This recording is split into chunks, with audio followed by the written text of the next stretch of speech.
ശരയോഗശാസ്ത്രം ഒരു കപടശാസ്ത്രമാണ്, pseudo science. ഇത് പരിശീലിച്ചതുകൊണ്ട് പ്രത്യേകിച്ച് ശരീരത്തിന് എന്തെങ്കിലും ഗുണമോ മനസ്സിന് ശാന്തിയോ ബുദ്ധിക്ക് ഏകാഗ്രതയോ ഉണ്ടാകുന്നില്ല. വെറുതെ സമയം കളയുന്ന ഒരു സമയം കൊല്ലി കപടശാസ്ത്രമാണ് ശരയോഗം. ഇത്തരത്തിൽ ശരയോഗത്തിനെതിരെ പല കോണുകളിൽ നിന്ന് വിമർശനങ്ങൾ വരുന്നുണ്ട്. എല്ലാ വിമർശനങ്ങളെയും സ്വാഗതം ചെയ്യുന്നതാണ് നമ്മളുടെ ഭാരതീയമായ രീതി. ഈ വിമർശനങ്ങൾക്ക് മറുപടി നൽകും മുമ്പ് ഹിമാലയൻ സിദ്ധാശ്രമ കേന്ദ്രത്തിൻ്റെ കീഴിൽ ഈ മെയ് മാസം മുതൽ ശരയോഗം അഭ്യസിച്ചു തുടങ്ങിയ സാധകന്മാരുടെ നൂറുകണക്കിന് അനുഭവങ്ങളുണ്ട്. അതിലേതാനും അനുഭവങ്ങൾ കേട്ടിട്ട് നമുക്കിതിൻ്റെ മറുപടിയിലേക്ക് കിടക്കാം. നമസ്തേ ഗുരുജി. ശരദ യോഗ പഠനം ഇന്ന് ആരംഭിച്ചു. വളരെ എനർജറ്റിക് ആയിരുന്നു, വളരെയധികം എനർജി, വളരെയധികം സന്തോഷവും. അതുപോലെ തന്നെ നമ്മുടെ നട്ടലിൽ നല്ലൊരു വൈബ്രേഷൻ, നട്ടലിൽ കൂടെ എന്തോ ഇങ്ങനെ ഇഴഞ്ഞ് മുകളിലേക്ക് കയറുന്നതായിട്ടുള്ള നല്ലൊരു അനുഭവം ഉണ്ടായി. വളരെയധികം സന്തോഷമാണ്. മനസ്സ് വളരെ ശൂന്യമാണ്. എന്തൊരു സുഖമാണെന്ന് പറഞ്ഞാൽ എങ്ങനെ പറഞ്ഞറിയിക്കാൻ കിട്ടും. അത്രയും സുഖകരമായിട്ടുള്ള ഒരു സാധനമായിരുന്നു മനസ്സ് പരിശീലിച്ചപ്പോൾ. അപ്പോൾ നട്ടിൽ നല്ല വൈബ്രേഷനും അതുപോലെ തന്നെ നമുക്ക് എന്തോ ഒരു ഇഴഞ്ഞു നീങ്ങുന്നതായിട്ടുള്ള ഇങ്ങനെ ഒരു നന്നായി തോന്നി, നല്ല ഒരു സുഖമായി തോന്നി. അത് കഴിഞ്ഞപ്പോഴും വളരെയധികം സന്തോഷം. മനസ്സ് വളരെ ശൂന്യമായ രീതിയിലുള്ളത് വളരെയധികം അനുഭവമാണ് കണ്ടുകൊണ്ടിരിക്കുന്നത്. എല്ലാ അനുഭവങ്ങളൊന്നും പറയാറില്ല. ഞാൻ സ്ഥിരമായി പരിശീലിക്കുന്നുണ്ട്, ഇന്നിപ്പോൾ പരിശീലിച്ചു. വളരെയധികം സന്തോഷം. ഈ ഗുരു പരമ്പരയിൽ എത്താൻ കഴിഞ്ഞ് തന്നെ എൻ്റെ ഒരു ഭാഗ്യം എന്ന് പറഞ്ഞു മുൻജന്മ സുഖം എന്ന് എനിക്ക് പറയാനുള്ളൂ. നമസ്കാരം മാസ്റ്റർ. ശ്വാസത്തിൽ ശ്രദ്ധ കേന്ദ്രീകരിക്കാൻ പല വഴികൾ നോക്കിയിട്ടുണ്ട് മാസ്റ്റർ, നടക്കില്ല. ഒരു മിനിറ്റ് പോലും കോൺസെൻട്രേറ്റ് ചെയ്യാൻ പറ്റാത്തതാണ്. പെട്ടെന്ന് ചിന്തകൾ കയറി വന്നിട്ട് നമ്മൾ വേറെ എവിടേക്കോ പോയി. പക്ഷേ ഈ ഡ്യൂട്ടി മനസ്സിന് കിട്ടിയത് നന്നായി. കാരണം ഇത്രയും ഡ്യൂട്ടി ചെയ്യുമ്പോൾ മനസ്സ് എവിടെയും പോകുന്നില്ല, മനസ്സിന് പോകാൻ പറ്റുന്നില്ല, സമയം കിട്ടുന്നില്ല. അതൊരു വളരെ നല്ല കാര്യമായി. ഇപ്പോൾ ജോലി ചെയ്തുകൊണ്ട് നടക്കുമ്പോഴും നമ്മൾ ശരണ യോഗ പ്രാക്ടീസ് ചെയ്യുമ്പോഴും ഒക്കെ നമ്മളത് തന്നെയാണ് ശ്രദ്ധ കേന്ദ്രീകരിക്കുന്നത്. അത് കഴിഞ്ഞ് രാവിലെ തൊട്ട് വൈകുന്നേരം വരെ ജോലി ചെയ്തുകൊണ്ട് നടക്കുന്നതിൻ്റെ ഇടയിലെല്ലാം ഇപ്പോൾ ഇത് മാത്രമേ ചെയ്യുന്നുള്ളൂ, ഈ ശ്വാസത്തിൽ ശ്രദ്ധ കേന്ദ്രീകരിക്കുക. അപ്പോൾ ആദ്യമൊക്കെ മാസ്റ്റർ ഇപ്പോൾ ഈ ഗ്രൂപ്പിലിട്ട വോയിസ് പോലെ ആരോ ഡൗട്ട് ചോദിച്ച പോലെ ശ്വാസത്തെ ശ്രദ്ധിച്ചാൽ പോരെ എന്നൊക്കെ തോന്നിയായിരുന്നു. കാരണം ശ്വാസം കയറുന്നു, ശ്വാസം ഇറങ്ങുന്നു, ഇത് പറയാൻ ബുദ്ധിമുട്ട് പോലെയൊക്കെ തോന്നിയിരുന്നു. അപ്പോൾ ഇങ്ങനെ ശ്രദ്ധിച്ചു നോക്കി, ശ്വാസത്തിൽ ശ്രദ്ധ, പക്ഷെ പറ്റുന്നേ ഇല്ല. ഒരു മിനിറ്റ് പോലും പറ്റിയില്ല. അപ്പോഴേക്കും മനസ്സിൽ ചിന്തകളുടെ ലോകത്തേക്ക് പോയി. പക്ഷെ മനസ്സിലായി ഇത് പറ്റത്തില്ല, ഇത് തന്നെ ചെയ്താൽ പറ്റുള്ളൂ എന്ന്. ഇപ്പം അത് തന്നെ പറഞ്ഞ് ശീലിക്കുന്നുണ്ട്. മനസ്സിന് വേറെ എവിടെയും പോകാൻ സാധിക്കുന്നില്ല, ശ്വാസത്തിൽ മാത്രം ശ്രദ്ധിക്കുന്നുണ്ട്. അതിൻ്റെതായ മാറ്റങ്ങൾ ശരീരത്തുണ്ട്. ഭക്ഷണം കഴിക്കുമ്പോൾ പോലും അത് ശ്വാസം ശ്രദ്ധിക്കുന്നുണ്ട്. അപ്പോൾ വാരി വലിച്ച് കഴിച്ചിട്ടൊക്കെ ഇറങ്ങി ഓടുന്ന ശീലമായിരുന്നു. പണിത്തിരക്കും സാഹചര്യങ്ങളും കൊണ്ടാണ്, അതുകൊണ്ട് ഭക്ഷണത്തിൻ്റെ ടേസ്റ്റ് പോലും അറിയാറുണ്ടായിരുന്നില്ല. പക്ഷെ ഇപ്പോൾ ശരിക്കും ചവച്ചരച്ച് കഴിക്കേണ്ടാത്ത ഭക്ഷണം പോലും ഈ ശ്വാസത്തിൽ ശ്രദ്ധിച്ച് കഴിക്കുമ്പോൾ അത് വളരെയധികം സമയം എടുത്തിട്ട് കഴിക്കാൻ പറ്റുന്നതാണ്. അതുകൊണ്ടൊരു ബുദ്ധിമുട്ടും തോന്നുന്നില്ല, സമയക്കുറവും തോന്നില്ല. ഭയങ്കര അതിശയമായിട്ട് തോന്നി. വളരെ നല്ല ടെക്നിക്ക്. ഇത്രയും കാലം നോക്കിയിട്ട് പറ്റാത്തതാണ് ഇപ്പോൾ സാധിച്ചിരിക്കുന്നത്. വളരെ വളരെ നല്ല ടെക്നിക്കാണ്. ഈ മനസ്സിന് ഇത്രയും ഡ്യൂട്ടി കൊടുത്ത് ശ്വാസത്തിൽ ശ്രദ്ധിക്കാൻ മാസ്റ്റർ പറഞ്ഞത്. Thank you master. ഹൃദയം നിറഞ്ഞ നന്ദിയാണ് ആചാര്യനും ഗുരുപരമ്പരകൾക്കും ജഗദീശ്വരനും. നമസ്തേ, പ്രജോഷാണ്.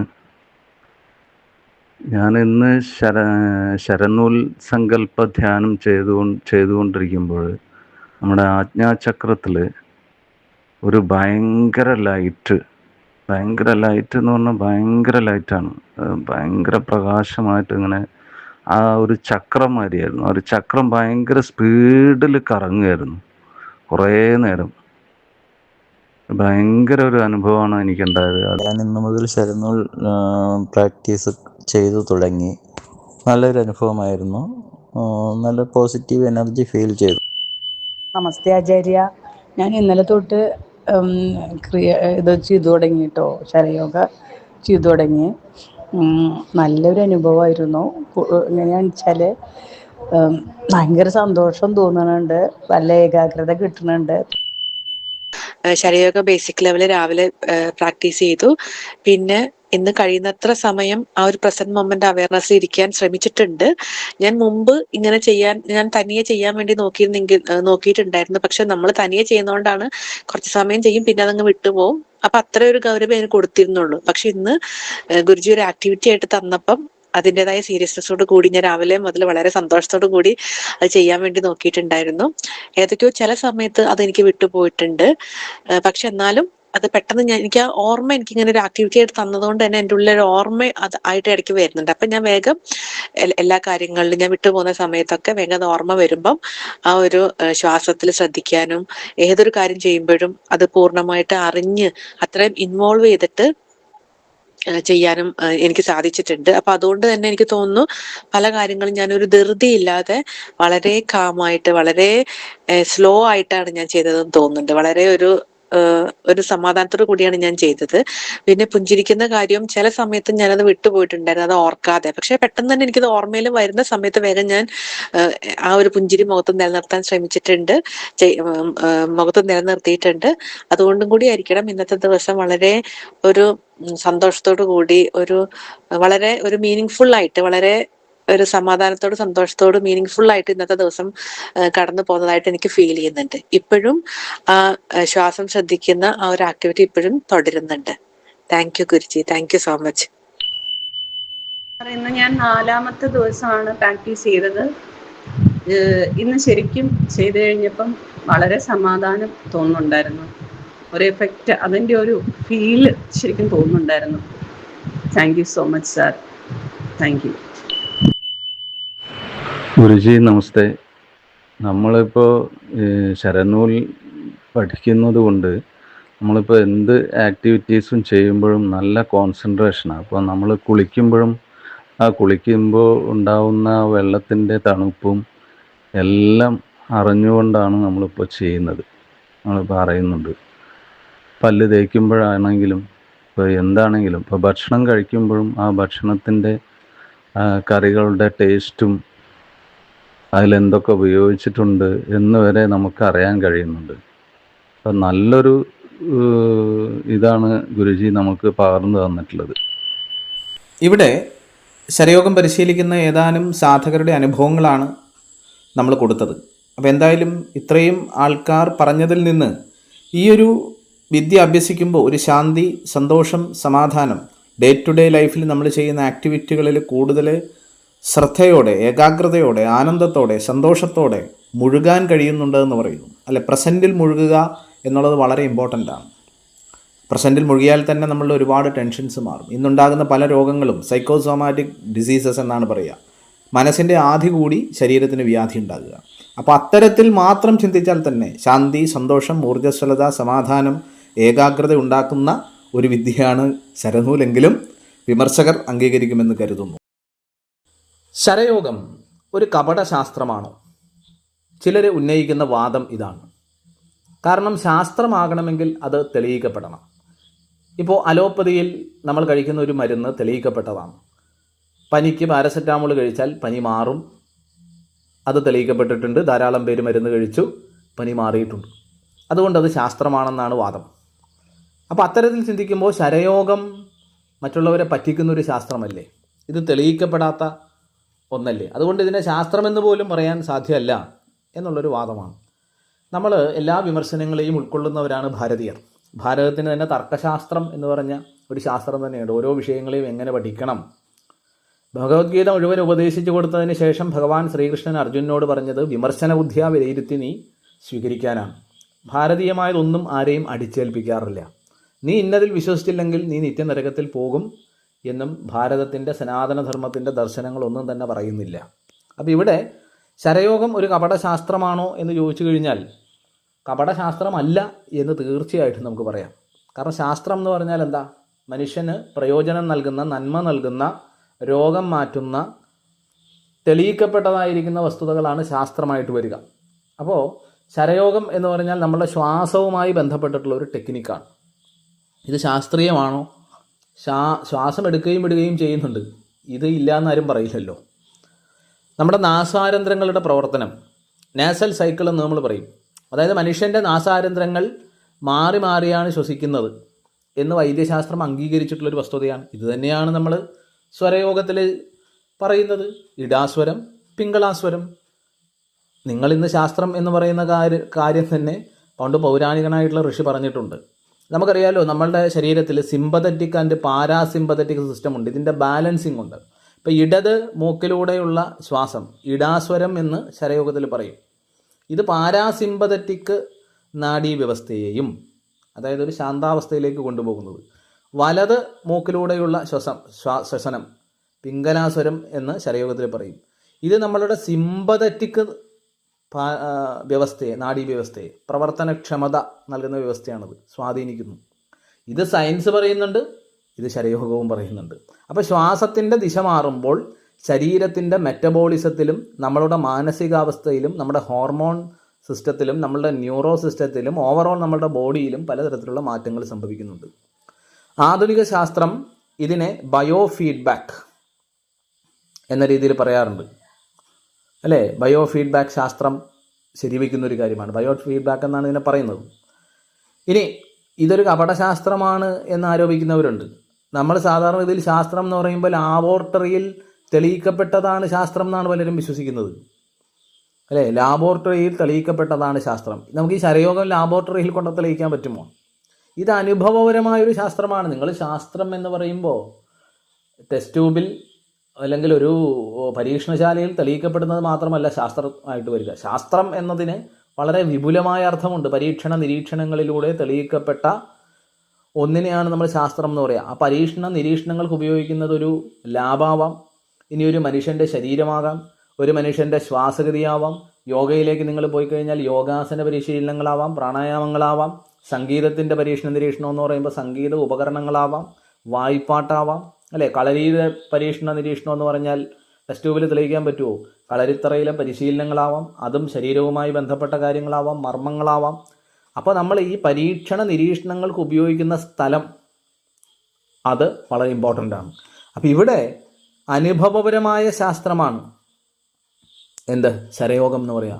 പൗരാണികരായിരിക്കുന്ന ഋഷിവര്യന്മാർ ആയിരക്കണക്കിന് വർഷങ്ങളായി നടത്തിവന്ന നിരീക്ഷണങ്ങളുടെ സമാഹാരമാണ് ശരയോഗം. അതായത് നമ്മളുടെ ഓരോ സാഹചര്യത്തിലും ശ്വാസം ഏത് മൂക്കിലൂടെയാണ് കൂടുതൽ വരുന്നത്, ആ സമയത്ത് ചെയ്യുന്ന പ്രവർത്തികളുടെ ഫലപ്രാപ്തിയെക്കുറിച്ചിട്ട് പൗരാണികരായ ഋഷി കൃത്യമായ നിരീക്ഷണം ചെയ്തു വച്ചിട്ടുണ്ട്. സബ്ജക്റ്റീവ് സയൻസ് എന്ന് നമുക്കിതിനെ വിളിക്കാം. അതായത് പുറമേ നിന്നുള്ള അളവുകളേക്കാൾ കൂടുതലായി വ്യക്തിയുടെ ആന്തരികമായിട്ടുള്ള അനുഭവങ്ങൾക്കാണ് പ്രാധാന്യം. ഉദാഹരണം പറഞ്ഞാൽ, നിങ്ങൾ യോഗ, മെഡിറ്റേഷൻ ഇതൊക്കെ പ്രാക്ടീസ് ചെയ്യുമ്പോൾ നിങ്ങളുടെ ഉള്ളിലൊരു ശാന്തി ഉണ്ടാകും, ഒരു സന്തോഷം ഉണ്ടാകും, ഒരു സമാധാനം ഉണ്ടാകും, അല്ലേ? ശാന്തി, സന്തോഷം, സമാധാനം, ഊർജ്ജസ്വലത ഇതൊക്കെ വരണമെങ്കിൽ ശാസ്ത്രം തന്നെ പറയുന്നുണ്ട് നമ്മുടെ ഉള്ളിൽ ഹാപ്പിനെസ് ഹോർമോണുകൾ ഉണ്ടാവണം. സെറാട്ടോണിൻ, ഡോപ്പോമിൻ, ഓക്സിറ്റോസിൻ, എൻഡോർഫിൻ പോലെയുള്ള ഹാപ്പിനെസ് ഹോർമോണുകൾ ഉള്ളിൽ ഉണ്ടാകുമ്പോഴാണ് നമുക്ക് ശാന്തി, സന്തോഷം, സമാധാനം ഉണ്ടാകുന്നത്. ഇത് സയൻസ് പറയുന്ന ഒരു കാര്യമാണല്ലോ. മനുഷ്യ ശരീരത്തെപ്പറ്റി പഠിച്ച സയൻസ് പറയുന്ന ഒരു കാര്യമാണ്. ഇതെങ്ങനെ ഉണ്ടാക്കാം എന്നുള്ള പ്രാക്ടിക്കലാണ് ധ്യാനം നമ്മളെ പഠിപ്പിക്കുന്നത്. പ്രാണായാമം ചെയ്യുമ്പോൾ, യോഗ പരിശീലനങ്ങൾ ചെയ്യുമ്പോൾ, മന്ത്രങ്ങൾ ജപിക്കുമ്പോൾ നമ്മൾ ഈ പറഞ്ഞ പോലെ സിമ്പതറ്റിക്, പാരാസിമ്പതറ്റിക് വ്യവസ്ഥയിലും നമ്മുടെ ഹോർമോൺ സംവിധാനത്തിലും നാഡീ സംവിധാനത്തിലും ഗുണപരമായിട്ടുള്ള മാറ്റങ്ങൾ ഉണ്ടാകും. അതുകൊണ്ടാണല്ലോ ഇന്ന് ജൂൺ 21 എന്ന് പറയുന്നത് അന്താരാഷ്ട്ര യോഗ ദിനമായി നമ്മൾ ആചരിക്കാറുണ്ട്. യോഗ ഒരു മനുഷ്യൻ്റെ ശാരീരിക, മാനസിക, ബൗദ്ധിക, ആത്മീയ തലങ്ങളെ പോസിറ്റീവായി, ക്രിയേറ്റീവായി സ്വാധീനിക്കുന്നു എന്ന് ലോകം അംഗീകരിച്ചതിൻ്റെ തെളിവാണ് ഭാരതീയ ശാസ്ത്രമായ യോഗയ്ക്ക് വേണ്ടി ഒരു ദിവസം ലോകം മാറ്റിവെക്കുന്നത്. അപ്പോൾ അത് ശാസ്ത്രമല്ലേ? അതും ശാസ്ത്രമാണ്. ഇനി ശരയോഗശാസ്ത്രത്തിലേക്ക് നമ്മൾ വന്നു കഴിഞ്ഞാൽ ശ്വാസത്തെ എപ്രകാരം ക്രമീകരിക്കാം എന്നുള്ളതാണ് നമ്മൾ പഠിക്കുന്നത്. ഒരു വ്യക്തിയുടെ ശ്വാസം നിരീക്ഷിച്ചുകൊണ്ട് അവരുടെ മാനസികാവസ്ഥ, അവരുടെ ബൗദ്ധികാവസ്ഥ ഇത് മനസ്സിലാക്കാനും ആവശ്യമെങ്കിൽ ശ്വാസത്തെ ക്രമീകരിച്ചുകൊണ്ട് ശാന്തമാക്കാനും സാധിക്കും. ഒരു ഉദാഹരണം പറഞ്ഞാൽ, നമുക്ക് ദേഷ്യം വരുമ്പോൾ, സങ്കടം വരുമ്പോൾ, വികാരവിക്ഷോഭങ്ങൾക്ക് വിധേയരാകുന്ന സമയത്ത് നമ്മൾ വളരെ വേഗത്തിൽ ശ്വസിക്കാറുണ്ട്, ഇല്ലേ? വളരെ വേഗത്തിലാണ് നമ്മുടെ ശ്വസനം. നമ്മൾ ടെൻസ്ഡ് ആകുന്നു, കണ്ണുകൾ രൂക്ഷമാകുന്നു, ശരീരം വിറയ്ക്കുന്നു, വിയർക്കുന്നു, രക്തോട്ടം വർദ്ധിക്കുന്നു, ശ്വാസഗതി വേഗത്തിലാകുന്നു. ഇതൊക്കെയാണ് ദേഷ്യം പോലെയുള്ള കാര്യങ്ങളിൽ സംഭവിക്കുക. അപ്പോൾ ഇതിനെ ശാന്തമായ ഒരവസ്ഥയിലേക്ക് നമുക്ക് കൊണ്ടുപോകാൻ സാധിക്കും. ഇപ്പോൾ ഒരാൾ ശാന്തമായി ശ്വസിക്കുന്നു എന്ന് പറഞ്ഞു കഴിഞ്ഞാൽ എന്താണ് അതിൻ്റെ അർത്ഥം? അയാളുടെ മനസ്സ് ശാന്തമാണ്, അവരുടെ ആന്തരികമായിരിക്കുന്ന സംവിധാനങ്ങൾ ശാന്തമാണെന്നാണ് നമ്മൾ പറയുക. അപ്പോൾ ഒരു വ്യക്തിയുടെ ശ്വാസം നിരീക്ഷിച്ചുകൊണ്ട് അവൻ്റെ മാനസികാവസ്ഥ മനസ്സിലാക്കാം. വളരെ വേഗത്തിൽ ശ്വസിക്കുന്നു, കണ്ണുകൾ വേഗത്തിൽ അടയുന്നു, ശരീരം വൈബ്രേറ്റ് ചെയ്യുന്നു, വിറയ്ക്കുന്നു, അയാൾ ദേഷ്യത്തിലാണെന്നറിയാം. പുഞ്ചിരിയോടെ ഒരാൾ ഇരിക്കുന്നു, ഉള്ളിൽ സന്തോഷം നിറയുന്നു, ഇല്ലേ? ബ്രീത്ത് വർക്ക് എന്നാണ് നമ്മളിതിനെ പറയാറുള്ളത്. ഇപ്പം ഇന്ന് ആധുനികമായ പല സ്ഥലങ്ങളിലും ബ്രീത്ത് വർക്ക് എന്ന പേരിൽ ചില കോഴ്സൊക്കെ ഉണ്ട്. പല ആധുനികകാല മനഃശാസ്ത്രകാരന്മാർ, കായിക പരിശീലകരൊക്കെ ഈ ബ്രീത്ത് വർക്ക് ഉപയോഗിക്കുന്നുണ്ട്. അതായത് ശ്വാസത്തെ നിരീക്ഷിച്ചുകൊണ്ട്, ശ്വാസത്തെ നിയന്ത്രിച്ചുകൊണ്ട് നിങ്ങളുടെ ശാരീരിക ഊർജ്ജസ്വലത, മാനസികമായ ശാന്തത, ബൗദ്ധികമായ ശേഷി വർദ്ധിപ്പിക്കാൻ കഴിയും. പ്രാണായാമം ചെയ്യുമ്പോൾ നമ്മളുടെ തലച്ചോറിലെ ഓർമ്മശക്തിയുടെ കേന്ദ്രങ്ങൾ ഉത്തേജിപ്പിക്കപ്പെടുന്നുണ്ടെന്നും പ്രാണായാമത്തിലൂടെ, ധ്യാനത്തിലൂടെ ഒരാൾക്ക് സാധാരണ ലെവലിനേക്കാൾ കൂടുതൽ IQ പവർ കൂട്ടാൻ കഴിയുമെന്നും ഇന്ന് ആധുനിക പഠനങ്ങൾ തെളിയിക്കപ്പെട്ടിട്ടുണ്ട്. നമ്മൾ പൊതുവേ ശാസ്ത്രം എന്ന് പറയുമ്പോൾ തെളിവുകൾ വേണം എന്നാണ് പലരും ആവശ്യപ്പെടാറുള്ളത്. ഒരു കാര്യം ശാസ്ത്രീയമായി തെളിയിക്കാൻ സാധിച്ചില്ല എന്നതുകൊണ്ട് അത് അശാസ്ത്രീയമാകണമെന്നില്ല. ഉപാസന ചെയ്യുന്ന ഒരാൾ ആന്തരികമായി അനുഭവിക്കുന്ന പ്രശാന്തി, സന്തോഷം, ആനന്ദം, ഇത് ഏത് പരീക്ഷണശാലയിൽ തെളിയിക്കാൻ പറ്റും? അത് അയാളുടെ വ്യക്തിപരമായിട്ടുള്ള അനുഭവമല്ലേ? വ്യക്തിപരമായ അനുഭവമാണ്. ശാസ്ത്രത്തിന് പരിധികളുണ്ട്. മനുഷ്യൻ്റെ ബോധമണ്ഡലത്തെ, നാഡീവ്യൂഹത്തെ, ഇതിനെയൊക്കെ കുറിച്ചിട്ട് നമ്മളുടെ പൂർവികരായിരിക്കുന്ന ഋഷിമാർ കണ്ടെത്തിയ കാര്യങ്ങളെ അശാസ്ത്രീയമാണ് എന്ന് മുദ്രകുത്തുന്നതിന് പകരം, നമ്മൾ നിശിതമായി വിമർശിക്കുന്നതിന് പകരം അതൊരു പാരമ്പര്യ വൈദ്യ മനഃശാസ്ത്ര വിജ്ഞാനമായി കാണുന്നതല്ലേ ശരി? മനസ്സിലായോ? അപ്പോൾ സ്വയം പരീക്ഷണങ്ങളിലൂടെ തെളിയിക്കപ്പെടുന്നതാണിത്. ഞാൻ കൂടുതൽ ഇതിനെപ്പറ്റി ഇപ്പോൾ പറയുന്നില്ല. എന്തായാലും ഈ വിമർശനങ്ങൾക്ക് മറുപടി, അതായത് ഈ ശരയോഗം ചെയ്തിട്ട് എന്തെങ്കിലും ഗുണമുണ്ടോ, ഇതുകൊണ്ട് ശാരീരിക, മാനസിക, ബൗദ്ധിക, ആത്മീയ തലത്തിൽ എന്തെങ്കിലും പുരോഗതി ഉണ്ടാകുമോ, ശരയോഗം പഠിച്ചതുകൊണ്ട് ജീവിതത്തിൽ എന്തെങ്കിലും മാറ്റങ്ങൾ ഉണ്ടായിട്ടുണ്ടോ എന്നുള്ളത് നമ്മൾ ഈയിടെ ഹിമാലയൻ സിദ്ധാശ്രമ കേന്ദ്രം ശരയോഗത്തിൻ്റെ ക്ലാസ്സുകൾ ആരംഭിച്ചിരുന്നു. 400-ഓളം പേര് ആദ്യം പറഞ്ഞതുപോലെ ഇതിൽ പഠിക്കുന്നുണ്ട് പല ബാച്ചുകളിലായിട്ട്. നമ്മൾ സാധാരണഗതിയിൽ നമ്മളുടെ സ്റ്റുഡൻസ് നമ്മളുമായിട്ട് പങ്കുവയ്ക്കുന്ന കാര്യങ്ങളൊന്നും നമ്മൾ ഇടാറില്ല, പബ്ലിക്കിൽ കൊടുക്കാറില്ല. പക്ഷേ ഇതൊരു കപടശാസ്ത്രമാണെന്നും ഇത് ചെയ്യുന്നത് കൊണ്ട് പ്രത്യേകിച്ച് ഗുണമില്ലെന്നും ഇത് ആൾക്കാരുടെ സമയം കളയുന്നതാണെന്നും പലരും വിമർശിക്കുന്നത് കൊണ്ട് നമ്മളുടെ പഠിതാക്കളുടെ അവരുടെ ചില അനുഭവങ്ങൾ, ശരയോഗം ചെയ്തിട്ടുള്ള അനുഭവങ്ങൾ, ഏതാനും ചില കാര്യങ്ങൾ മാത്രം ഈ വിമർശനമുള്ളത് കൊണ്ട് നിങ്ങൾക്കൊരു തെളിവായി നൽകാം. ഒരുപക്ഷെ നിങ്ങൾ അതിനെയും വിമർശിക്കുമായിരിക്കും. നമുക്കൊന്നും ചെയ്യാനില്ല. എന്തായാലും ചെയ്യുന്നവർക്ക് അനുഭവങ്ങളുണ്ട്, അനുഭൂതികളുണ്ട്. അവരുടെ ജീവിതത്തിൽ ശരയോഗം വളരെ വലിയ ഒരു അനുഭവമായി, വളരെ വലിയ ഒരു നേട്ടമായി അവർ കാണുന്നുണ്ട്.